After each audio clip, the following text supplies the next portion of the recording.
दोस्तों स्वागत है आप सभी का हमारे चैनल की एक बिल्कुल ही नई वीडियो के अंदर, जहां पर आज की इस वीडियो के अंदर हम बात करने वाले हैं इस साल की सबसे बड़ी मूवी के बारे में, जिस मूवी का नाम है कल्कि 2898 AD। एंड इस मूवी की स्टार कास्ट की बात की जाए तो इस मूवी के अंदर प्रभास, कमल हसन, दीपिका पादुकोण, अमिताभ बच्चन, दुलकर सलमान, दिशा पटानी और एक्टर ब्रह्मानंदम जैसे कई सारे बड़े बड़े एक्टर्स हैं। और सही मायनों में देखा जाए तो इन सबकी एक्टिंग की वजह से ये मूवी सच में बहुत कमाल की बनी है। हालांकि सिर्फ एक्टिंग ही नहीं बल्कि इस मूवी का स्टोरी प्लॉट, इसकी कहानी, मूवी के एक्शन सीन्स और VFX सब कुछ बहुत कमाल का है। इसीलिए आज की इस वीडियो के अंदर हम कल्कि मूवी की बात करने वाले हैं और आप सबके लिए इस पूरी मूवी की स्टोरी को एक्सप्लेन करने वाले हैं, ताकि आप सभी घर बैठे इस मूवी को एंजॉय कर सकें। तो ये वीडियो काफी कमाल की होने वाली है, इसलिए आप सभी इसे पूरा एंड तक जरूर देखना। और अगर आप में से कोई भी हमारे चैनल को पहली बार देख रहा है तो वो जल्दी से हमारे चैनल को सब्सक्राइब कर लेना। और हाँ, सब्सक्राइब करने के साथ साथ बगल के बेल आइकन को भी ऑल पर सेट कर लेना। और अगर आपको ये वीडियो पसंद आती है तो आप वीडियो को लाइक जरूर करना। और वीडियो को लाइक करने के साथ साथ आप सभी कमेंट्स के अंदर कल्कि जरूर लिखना। अगर आप सभी कमेंट्स के अंदर कल्कि लिखेंगे तो उससे मुझे पता लगेगा कि आपको मूवी बहुत पसंद आई है। इसीलिए जल्दी से लाइक और कमेंट करिए। और अगर आपको वीडियो देखने के बाद वीडियो पसंद आती है तो उसे शेयर भी करिए। तो आइए अब हम इन सारी बातों को सेट करते हैं और आज की इस कमाल की वीडियो को स्टार्ट करते हैं।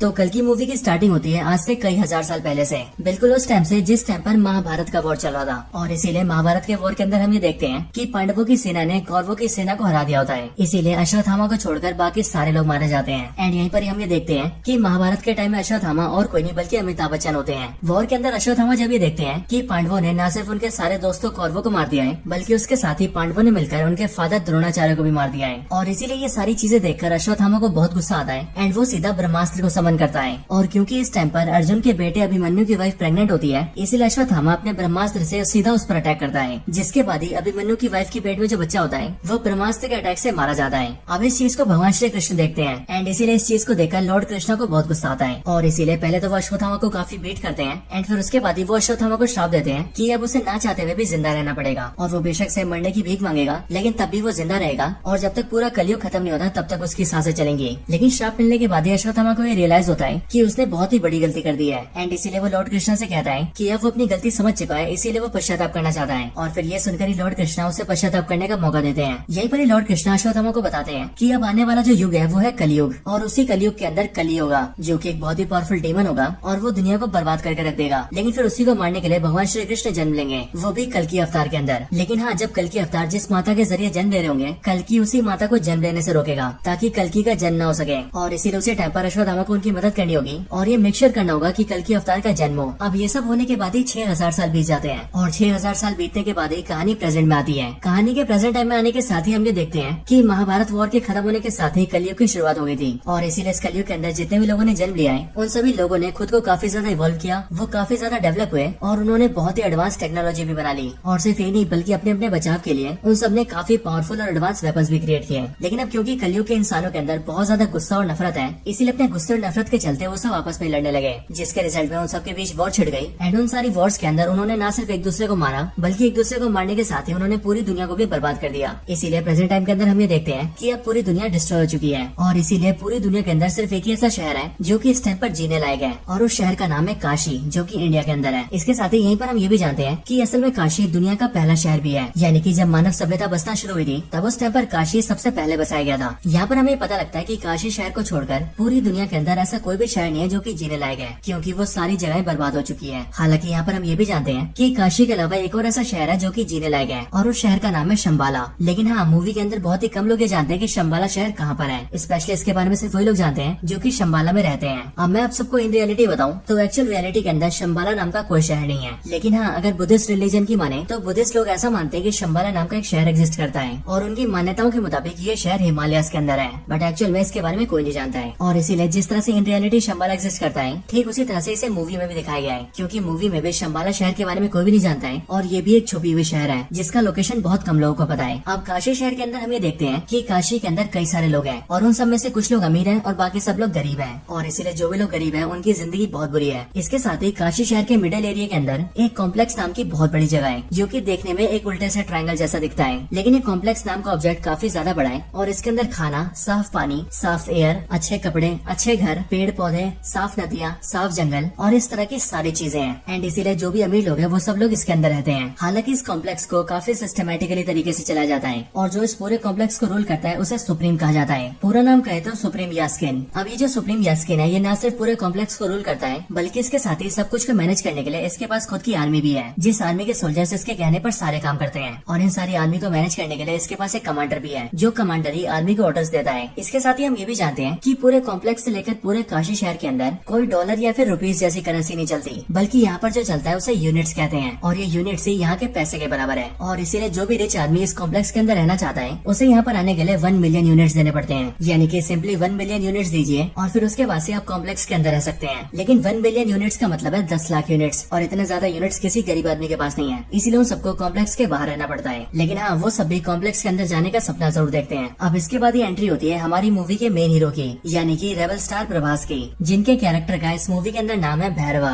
भैरवा की एंट्री होने के साथ ही हम ये जानते हैं कि भैरवा काशी शहर के अंदर ही रहता है। लेकिन हाँ, भैरवा की कोई फैमिली नहीं है, न ही उसके मदर और फादर है और न ही भाई बहन है, एंड इसीलिए भैरवा अकेला अपनी जिंदगी बिताता है। लेकिन इसके साथ ही हम ये भी जानते हैं कि भैरवा काफी अच्छा फाइटर है और वो लड़ने के बहुत सारे तरीके जानता है। अब वैसे देखा जाए तो साउथ इंडियन फिल्मों के जितने भी हीरो होते हैं वो सब लड़ने में तो वैसे एक्सपर्ट होते हैं, इसीलिए यहाँ पर भैरवा यानी कि प्रभास भी बाकियों से काफी पावरफुल है। हालांकि इसके साथ ही हम ये भी देखते हैं कि भैरवा एक काफी अच्छा इंसान है। लेकिन हाँ, भैरवा का भी ये सपना है कि वो एक दिन कॉम्प्लेक्स के अंदर जाए और वहाँ जाकर एक मजे की जिंदगी बिताए। लेकिन हाँ, अब क्योंकि कॉम्प्लेक्स के अंदर जाने के लिए 1 मिलियन यूनिट्स देने पड़ते हैं, इसलिए भैरवा अब तक कॉम्प्लेक्स के अंदर नहीं जा पाए क्योंकि उसके पास इतने यूनिट्स ही नहीं है। और इतने सारे यूनिट्स तो क्या, बल्कि उसके पास कुछ भी नहीं है, इसीलिए वो दूसरों से यूनिट्स मांग मांग के उधारी पे जीता है और टाइम से किसी का भी उधार नहीं चुकाता है। हालांकि एक दिन हम ये देखते हैं कि काशी के अंदर शंबाला का एक स्पाई घुस जाता है और इसीलिए उसे कई सारे गुंडे पकड़ रहे होते हैं, क्योंकि शंबाला से जो भी लोग आते हैं या फिर स्पाई आते हैं उन सबको पकड़कर अगर कॉम्प्लेक्स को सौंपा जाए तो कॉम्प्लेक्स के सोल्जर्स का कमांडर उस आदमी को काफी बड़ी बाउंटी देता है, मतलब कि काफी बड़ा इनाम देता है। और इसलिए यहाँ पर जैसी भैरवा उस स्पाई को देखता है वैसे वो उन सारे गुंडों से फाइट करता है और उन सबको बीट करके शंबाला के स्पाई को पकड़ लेता है। हालांकि उससे पकड़ने के बाद ही भैरवा को पता लगता है कि असल में शंबाला का वो स्पाई एक आम आदमी है जो कि बस यहाँ पर कॉम्प्लेक्स की तहकीकात करने आया है। लेकिन अब क्योंकि उसे तो सिर्फ यूनिट चाहिए थे ताकि वो कॉम्प्लेक्स के अंदर जा सके, इसीलिए वो स्पाई की बात नहीं मानता है और उसे अपने घर में बंद कर देता है ताकि कुछ टाइम बाद ही वो उसे कॉम्प्लेक्स को सौंप दे और कॉम्प्लेक्स से उसे 10,000 यूनिट्स मिले। और फिर इसी तरह से धीरे धीरे करके वो कई सारे यूनिट जोड़े और जब उसके पास 1 मिलियन यूनिट्स हो जाए तो वो कॉम्प्लेक्स के अंदर जाए। हालांकि इसके कुछ टाइम बाद ही हम दिशा पटानी को भी देखते हैं, जिसका इस मूवी के अंदर रॉक्सी नाम होता है और वो बेसिकली मूवी के अंदर भैरवा की गर्लफ्रेंड होती है। रॉक्सी जब भैरवा से मिलती है तब हमें पता लगता है कि भैरवा ने उधार लेने के मामले में रॉक्सी को भी नहीं छोड़ा है और उसने रॉक्सी से भी कई सारे यूनिट्स उधार ले रखे हैं। लेकिन इन सबसे हटकर रॉक्सी भैरवा को बताती है कि उसकी कॉम्प्लेक्स के अंदर जॉब लग गई है एंड उसे कल से कॉम्प्लेक्स के अंदर जाना है और वहाँ जाकर साफ सफाई करनी है। लेकिन जैसे भैरवा कॉम्प्लेक्स का नाम सुनता है वैसे वो रॉक्सी से कहता है कि वो कल बस एक दिन के लिए उसे अपने साथ लेकर जाए, क्योंकि उसका भी ये सपना है कि वो कॉम्प्लेक्स को अंदर से देखे। अब इसके लिए रॉक्सी एग्री कर जाती है और वो भैरवा को अपने साथ कॉम्प्लेक्स के अंदर ले जाती है। अंदर आने के बाद ही भैरवा को बहुत खुशी होती है क्योंकि वो देखता है कि कॉम्प्लेक्स अंदर से बहुत सुंदर है, वहाँ बहुत सारा साफ पानी है, खाने के लिए बहुत कुछ है, वहाँ नदियाँ हैं, जंगल है और इसी तरह की बहुत सारी सुंदर सुंदर चीजें हैं। एंड इसलिए ये सब देखकर भैरवा थोड़ा पागल हो जाता है और वो रॉक्सी के साथ मिलकर सब कुछ के मजे लेने लगता है। लेकिन हाँ, कुछ टाइम बाद ही वो सोल्जर्स के हाथों पकड़ा जाता है, जिस वजह से कॉम्प्लेक्स के सोल्जर्स भैरवा को बाहर निकाल देते हैं। लेकिन हाँ, जब भैरवा को कॉम्प्लेक्स से निकाल दिया जाता है तब उसका कॉम्प्लेक्स के अंदर जाने का और भी ज्यादा मन करने लगता है, क्योंकि उसने कॉम्प्लेक्स के अंदर का ट्रेलर जो देख लिया होता है। एंड इसीलिए भैरवा डिसाइड करता है कि वो जल्दी से जल्दी कॉम्प्लेक्स के अंदर जाकर ही रहेगा और कॉम्प्लेक्स के अंदर ही जिंदगी बिताएगा। अब इसके बाद ही सीन शिफ्ट होता है और हमें सीधा कॉम्प्लेक्स के अंदर का नजारा दिखता है। कॉम्प्लेक्स के अंदर हम एक बहुत बड़ी सी लैब को देखते हैं, जिस लैब के अंदर बहुत सारी लड़कियां होती हैं और कई सारे साइंटिस्ट होते हैं जो कि उस सब पर रिसर्च कर रहे होते हैं। लेकिन फिर इसके बाद ही हमें कॉम्प्लेक्स का सुप्रीम दिखता है, यानी कि सुप्रीम यास्किन। और फिर यहीं पर ही हमें पता लगता है कि सुप्रीम यास्किन ही एक्चुअल में कली है। बट यहाँ पर हम ये जानते हैं कि कली यानी कि सुप्रीम यास्किन बहुत ही बुरी हालत में होता है। उसकी बॉडी काफी दुबली पतली और कमजोर सी होती है एंड उसके अंदर पावर्स भी नहीं होती है। हालांकि यहीं पर मैं आप सबको बता दूं कि ये जो सुप्रीम यास्किन होता है यानी कि कली, ये एक्चुअल में एक्टर कमल हसन होते हैं, क्योंकि कमल हसन ने इस मूवी के अंदर सुप्रीम यास्किन की एक्टिंग की है। और वैसे यहाँ पर ज्यादा कंफ्यूजन ना हो उसके लिए हम कली को सुप्रीम यास्किन के नाम से नहीं बल्कि कली के नाम से बुलाएंगे। अब यहाँ पर हम ये देखते हैं कि कली बहुत बुरी हालत में होता है और इसीलिए उसे अपनी पावर्स वापस चाहिए होती है एंड वो खुद को फिर से ठीक करना चाहता है, या फिर यूँ कहे वो खुद को पावरफुल करना चाहता है। इसके साथ ही हम ये भी जानते हैं कि कली एक्चुअल में ह्यूमन से बहुत नफरत करता है, क्योंकि कली का ऐसा मानना है कि ह्यूमंस नेचर को डिस्ट्रॉय कर रहे हैं और इन 6000 सालों में जब से कलयुग चलता आ रहा है तब उन पूरे सालों के अंदर ह्यूमंस ने पूरी दुनिया को बर्बाद करके रख दिया है। इसीलिए ह्यूमन बींग्स को जीने का कोई अधिकार नहीं है एंड इसीलिए वो सारे के सारे ह्यूमंस को खत्म कर देना चाहता है। लेकिन उससे पहले वो खुद को पावरफुल करना चाहता है। लेकिन खुद को ठीक करने के लिए और बहुत ज्यादा पावरफुल बनने के लिए कली को एक सीरम की जरूरत है, जो सीरम एक प्रेग्नेंट वुमेन के पेट से निकल सकता है, यानी कि ऐसे वुमेन के पेट से जिसके पेट के अंदर चाइल्ड हो। और इसके लिए कली ने एक बहुत बड़ी लैब बना रखी है एंड उस लैब में काम करने के लिए उसके पास सारे टॉप साइंटिस्ट हैं और कली के पास जितने भी सोल्जर्स हैं, वो उनकी मदद से बहुत सारी लड़कियों को पकड़ के लाता है और उन सबको अपने लैब के अंदर कैद करके रखता है। और फिर उसके बाद ही कली उन सारी लड़कियों के अंदर सीडिंग करता है, जो कि बेसिकली एक साइंटिफिक एक्सपेरिमेंट है जिसके जरिए वो लड़कियों को प्रेग्नेंट करता है। लेकिन यहाँ पर वो नॉर्मली प्रेग्नेंट नहीं करता है, बल्कि वो सीडिंग करने के लिए किसी स्पेशल मेथड का यूज करता है और सीडिंग में कुछ स्पेशल मिलाता भी है, जिसके बाद लड़कियां प्रेग्नेंट होने लगती हैं। हालांकि यहाँ पर हम ये भी देखते हैं कि यहाँ पर जितनी भी लड़कियों के ऊपर सीडिंग की जाती है, उनमें से सारी की सारी लड़कियां प्रेग्नेंट नहीं होती है। इसीलिए जो भी प्रेग्नेंट होती है उन सबको अलग जगह रखा जाता है एंड उन्हें रहने के लिए और खाने पीने के लिए सब कुछ बहुत ही बढ़िया दिया जाता है। लेकिन जो भी लड़कियां सीडिंग के बाद में प्रेग्नेंट नहीं हो पाती, उन सबको लैब के अंदर स्लेव बनाया जाता है, यानी कि गुलाम। और फिर वही सारी स्लेव लड़कियां सभी प्रेग्नेंट हुई लड़कियों की सेवा करती हैं और जो भी उन्हें हेल्प चाहिए होती है वो सारी हेल्प भी करती हैं। हालांकि यहीं पर हम ये भी जानते हैं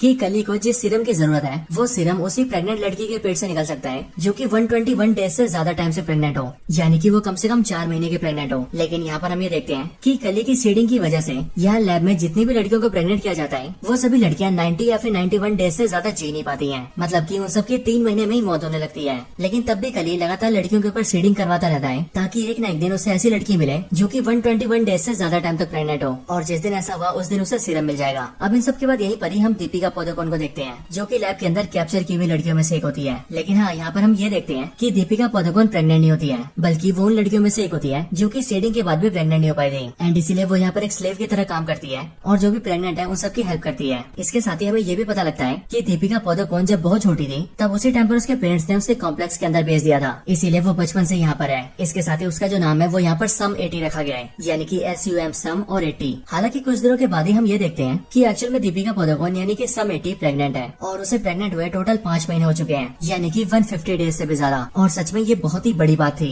लेकिन एक्चुअल में दीपिका ने इस बात को सबसे छुपा कर रखा था और उसने किसी को पता नहीं लगने दिया था कि वो इतने टाइम से प्रेग्नेंट है। हालांकि इसके कुछ टाइम बाद ही हम ये भी देखते हैं कि दीपिका के बहुत टाइम छुपाने के बाद भी इस चीज को एक सोल्जर देख लेता है और इसीलिए वो सीधा कॉम्प्लेक्स के कमांडर को बता देता है कि दीपिका 150 डेज से भी ज्यादा प्रेग्नेंट है। और फिर इसीलिए लैब वाले उसे उठा लेते हैं एंड उसकी बॉडी को एक बड़ी सी मशीन में डाल देते हैं एंड उसके पेट से सीरम को एक्सट्रैक्ट करने की कोशिश करते हैं। लेकिन जब एक्सट्रैक्शन को स्टार्ट किया जाता है, तब जैसे ही सिर्फ एक ही बूंद एक्सट्रैक्ट होता है, वैसे ही एक बूंद के एक्सट्रैक्ट होने के साथ ही वो मशीन रुक जाती है और फिर उसके बाद ही पावर सप्लाई कट जाती है। लाइटें धीरे धीरे करके जलने बुझने लगती है एंड आसपास की सारी चीजें हिलने लगती है। और फिर इसी टाइम पर दूसरी तरफ हम ये देखते हैं कि यहाँ से थोड़ी दूरी पर एक टेम्पल होता है और उसी टेम्पल के अंदर अश्वत्थामा होता है, जो कि वैसे तो काफी टाइम से मेडिटेशन में होता है, लेकिन अभी अचानक से उसकी आंखें खुलती हैं और वो इस बात को फील करता है कि कल की अवतार जन्म लेने वाले हैं और इसीलिए भगवान उसे संकेत दे रहे हैं कि वो उनके जन्म होने में कोई बाधा न आने दे। एंड फिर इसके लिए अश्वत्थामा वहाँ से निकल जाते हैं और वो उसी वुमेन को ढूंढने लगते हैं जो वुमेन कल की अवतार को जन्म देने वाली है। हालांकि इसी टाइम पर हमें भी ये पता लग जाता है कि असल में जो कल की अवतार को जन्म देने वाली है वो और कोई नहीं बल्कि दीपिका पादुकोण है, यानी कि सम 80।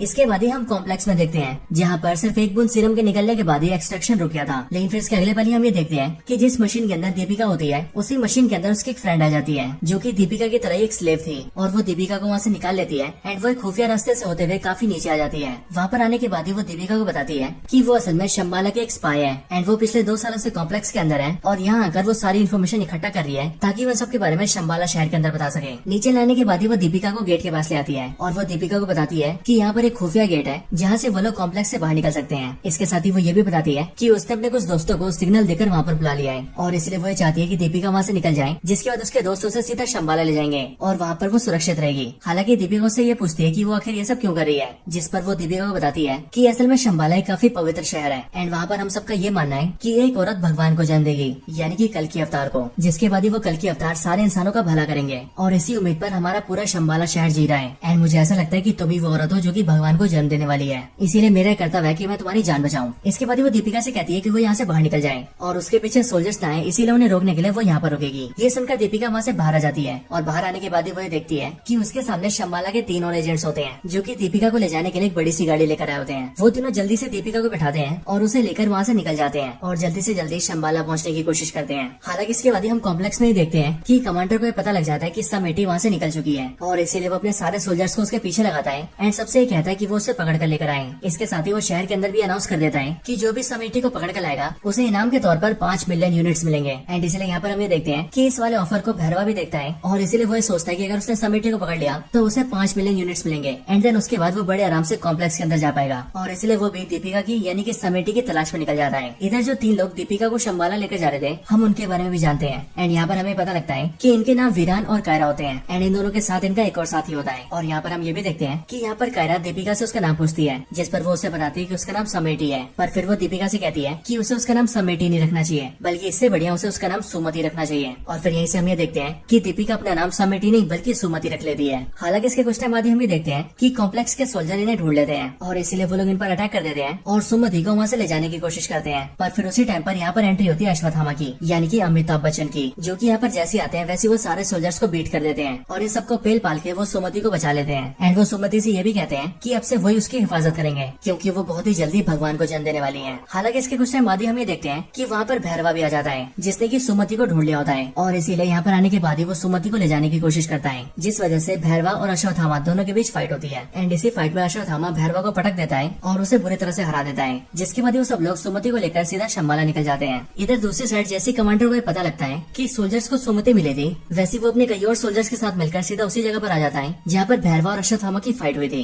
लेकिन वहाँ पर आने के बाद ही वो देखता है कि वहाँ पर उसके सारे सोल्जर्स की लाशें पड़ी हैं। इसके साथ ही वहाँ पर भैरवा भी पड़ा हुआ है जो कि अश्वत्थामा से फाइट हार गया था। यहाँ पर कमांडर भैरवा को अरेस्ट करने का ऑर्डर देता है, इसीलिए सोल्जर्स भैरवा को अरेस्ट कर लेते हैं। लेकिन अरेस्ट होने के बाद ही भैरवा कमांडर से कहता है कि जब वो लोग सुमति को ऐसे लेकर जा रहे थे तब उसने ये सुना था कि वो लोग शंबाला जा रहे हैं और कोई भी नहीं जानता कि शंबाला कहाँ पर है, लेकिन वो अकेला ऐसा इंसान है जो कि शंबाला जा सकता है। इसीलिए अगर कमांडर उसे सिर्फ एक मौका देंगे तो वो उनके लिए सुमति को ले आएगा। ये सुनकर कमांडर एग्री कर जाते हैं और वो भैरवा को एक मौका देते हैं और वो उससे कहते हैं कि अगर वो सुमति को शंबाला से लेकर आ गया तो फिर उसके बाद वो खुद ही उसे कॉम्प्लेक्स के अंदर एंट्री देंगे एंड फिर उसके बाद से वो कॉम्प्लेक्स के अंदर बड़े आराम से रह पाएगा। अब इसके बाद ही भैरवा सीधा अपने घर आता है और घर आकर शंबाला के उस स्पाई को आजाद कर देता है जिसे उसने आज से काफी टाइम पहले पकड़ा था। हालांकि इसे आजाद करने के बाद ही भैरवा से ट्रैप में फंसाता है क्योंकि भैरवा उससे कहता है कि अब कॉम्प्लेक्स वाले उसे कभी भी कॉम्प्लेक्स के अंदर एंट्री नहीं देंगे और इसीलिए उसे किसी को भी पकड़ने का कोई फायदा नहीं है एंड इसीलिए वो उसे इस टाइम पर आजाद कर रहा है। पर ये बात सुनकर शंबाला का जो स्पाई होता है वो भैरवा से कहता है कि उसे कॉम्प्लेक्स के अंदर जाने की ज्यादा सोचनी भी नहीं चाहिए, बल्कि इसकी वजह उसे उसके साथ शंबाला जाना चाहिए जो कि वैसे ही काफी सुंदर शहर है और वहाँ पर उनके साथ जाकर उसे अच्छाई का साथ देना चाहिए क्योंकि ये कॉम्प्लेक्स वाले बहुत ही बुरे इंसान है।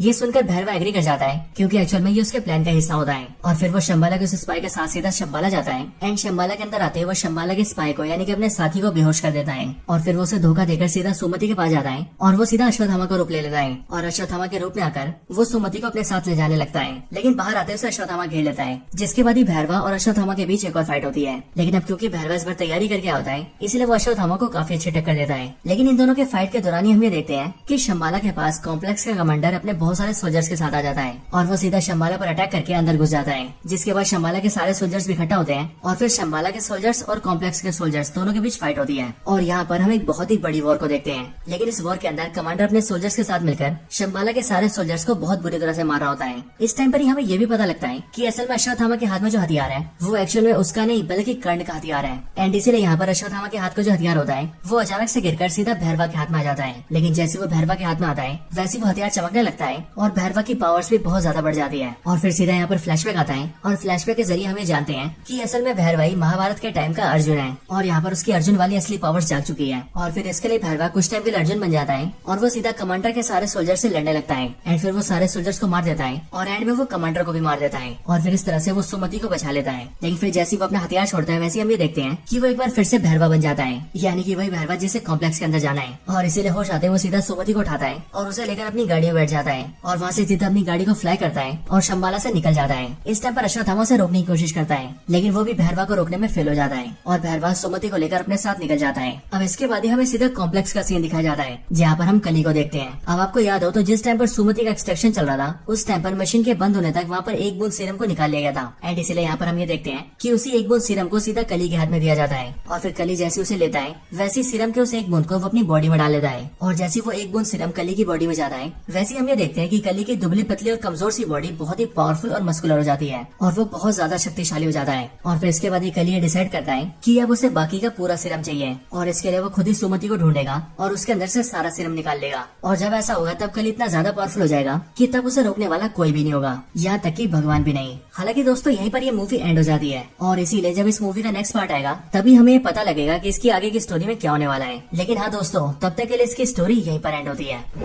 सो दोस्तों यही थी वीडियो कल की मूवी के ऊपर। आप सबको इस मूवी की स्टोरी और हमारी वीडियो कैसी लगी ये आप मुझे कमेंट्स के अंदर जरूर बताना और अगर आप सभी का कोई और रिकमेंडेशन हो तो आप वो भी मुझे कमेंट्स के अंदर बता सकते हैं। बाकी वीडियो पसंद आई हो तो इसे लाइक जरूर करें और कमेंट्स के अंदर भी कल की जरूर लिखें। आप वीडियो को लाइक और कमेंट जरूर करना। क्योंकि जब आप वीडियो को लाइक करेंगे और कमेंट्स के अंदर कल्कि लिखेंगे तब हमें भी ये पता लगेगा कि आप सबको वीडियो बहुत पसंद आई है। और हाँ, अगर आपको सच में वीडियो ज्यादा पसंद आई हो तो आप वीडियो को लाइक और कमेंट करने के साथ साथ वीडियो को शेयर भी कर देना, ताकि आपके साथ साथ आपके सारे दोस्त भी इस वीडियो को देखकर मूवी की स्टोरी जान पाए। तो बस आज की इस वीडियो में इतना ही। इस वीडियो को यहीं पर एंड करते हैं। मैं मिलता हूँ आपसे ऐसे किसी और बेहतरीन वीडियो में। तब तक के लिए गुड बाय।